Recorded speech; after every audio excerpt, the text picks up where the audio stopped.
So you know how Canadians are supposed to be polite? Well, Parliament just decided to throw that reputation out the window faster than you can say sorry, eh? We're talking chaos, finger-pointing, and enough drama to make reality TV producers weep with envy. Buckle up, because Canadian politics just went from peace, order, and good government to who threw that chair and why is someone crying in the corner. Welcome back to Canadian Insights, where we cover the Great White Norse political circus multiple times a day because apparently, our politicians can't go 5 minutes without creating content for us. Today, we're diving into the absolute madness that's been unfolding in Ottawa, and trust me, you're going to want to stick around for this one. Let's start with the elephant in the room, or should I say, the moose in the House of Commons. The latest parliamentary session looked less like a dignified debate and more like a hockey game without referees. MPs were interrupting each other so frequently that the Speaker's gavel is probably filing for workers' compensation. We've got members standing up, sitting down, standing up again like they're doing parliamentary calisthenics. And the best part? Half of them aren't even talking about policy anymore. They're just dunking on each other like it's Twitter with better lighting. You've got Conservative MPs treating question period like it's their personal comedy roast session. The Liberals are responding with the kind of rehearsed answers that make you wonder if they've got a bingo card of buzzwords they're trying to complete. Middle class? Check. Working families? Check. Our plan is working? Double check, even though literally nobody asked. Meanwhile, the NDP is in the corner going, hey, remember us? We've got ideas too, while the Bloc Québécois is just happy to be invited to the party. But here's where it gets spicy. The real drama isn't just about who said what to whom. It's about the fundamental breakdown of parliamentary decorum that's been accelerating faster than housing prices in Vancouver. Remember when politicians used to at least pretend to respect each other? Yeah, those days are gone. Now we've got members calling each other out by name, which is technically against the rules, but who's counting anymore? The rulebook has been tossed out the window along with civility, common sense, and apparently any shame whatsoever. Now you might be thinking, okay, but isn't some conflict normal in politics? Absolutely. Democracy thrives on debate. But there's a difference between healthy debate and whatever fever dream we're witnessing. It's like the difference between a friendly game of hockey and a full-blown bench-clearing brawl. Sure, both involve ice and sticks, but only one ends with someone losing teeth. Speaking of losing things, let's talk about what Canadians are actually losing in all this chaos. While our elected officials are busy perfecting their parliamentary WWE moves, real issues are getting buried faster than common sense at a conspiracy theorist convention. Housing affordability? Yeah, good luck getting a straight answer on that when MPs are too busy arguing about who said what in a tweet from 2019. Healthcare system on life support? Don't worry, they'll get to it right after they finish this sick burn they've been workshopping all week. The irony is thicker than maple syrup here, folks. These are the same people who campaigned on working together and finding common ground. Now they can't even agree on what day of the week it is without turning it into a partisan food fight. It's like watching a group project where everyone hates each other but still has to present together, except the grade affects 38 million people. And can we talk about the committee meetings?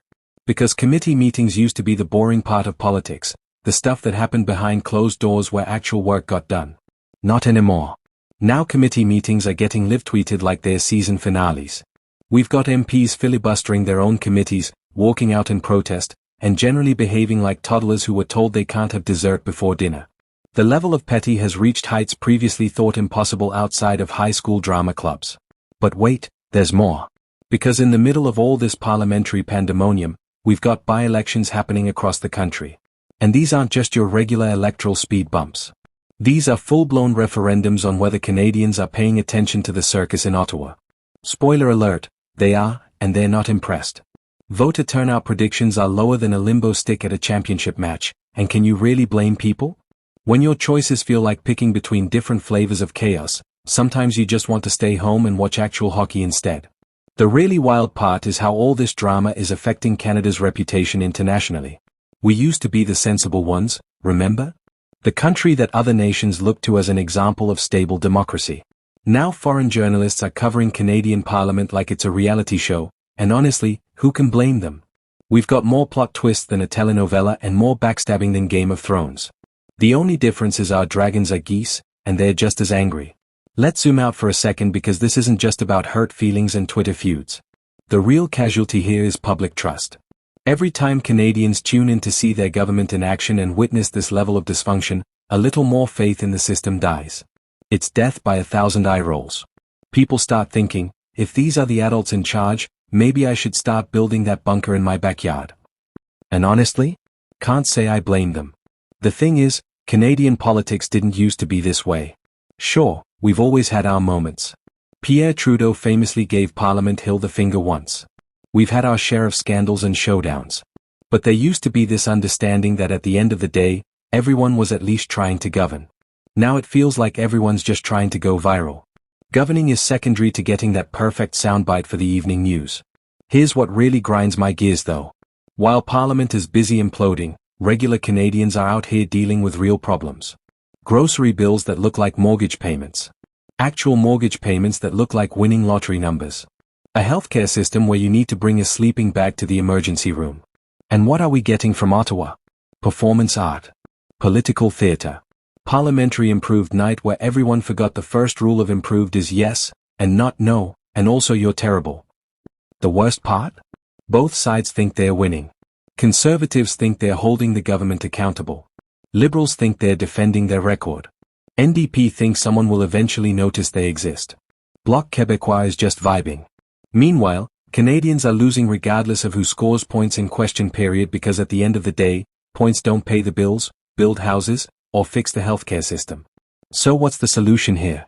How do we get from parliamentary food fight back to actual governance? Well, step one would be remembering that Parliament isn't supposed to be entertainment. It's supposed to be where laws get made and the country gets run. Revolutionary concept, I know. Step 2 might involve everyone taking a collective breath and remembering that the person across the aisle isn't your mortal enemy, they're your colleague who happens to disagree with you. Crazy thought, but it used to work. The reality is that Canadians deserve better than this. We deserve representatives who can debate passionately without descending into chaos. We deserve a government that can walk and chew gum at the same time, or in Canadian terms, skate and handle the puck simultaneously. We deserve politics that's about policy, not just performance. Look, I get it. Politics is messy. Democracy is noisy. That's actually a feature, not a bug. But there's a difference between healthy democratic debate and whatever circus tent has been erected on Parliament Hill lately. We need to find our way back to a place where disagreement doesn't mean dysfunction, where opposition doesn't mean obstruction, and where governing actually involves, governing. So here's my challenge to everyone watching. Pay attention. Stay informed. Don't let the chaos be an excuse to check out. Because the moment we all throw our hands up and say politician's gonna politician, that's when things get really bad. Democracy requires participation, even when it's frustrating, especially when it's frustrating. And hey, if you made it this far, you clearly care about what's happening in Canadian politics, which means you're already ahead of the game. Smash that like button if parliamentary chaos gives you stress headaches.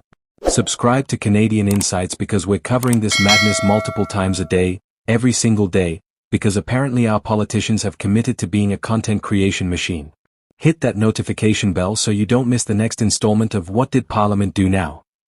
And drop a comment telling me which political party's behavior surprised you the most this week, because honestly, they're all competing for gold in the Chaos Olympics.